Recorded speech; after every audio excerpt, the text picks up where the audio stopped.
Assalamualaikum, Datuk. Ngapa awak bunyi macam tak sihat je tu?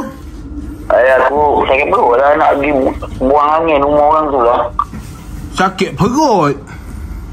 Takut awak ngandung tak apa? Tak ada, susu basi. Apa? Susu basi? Ketawa binimu dengar. Aduh.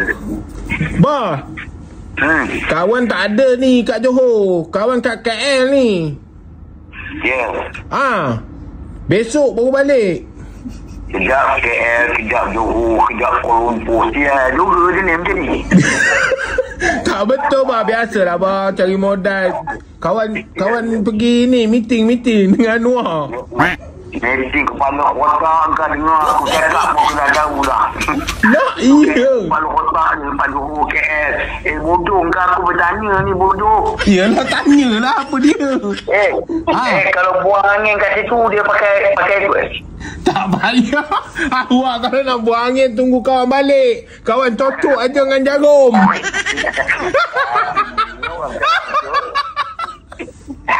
Iyalah kan, aku cakap betul, dia cakap main.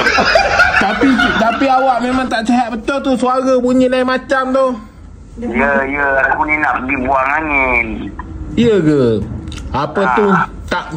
Awak pergi je cakap dengan Wak tu, nanti kawan bayar. Kawan telefon Wak tu, nanti kawan bayar.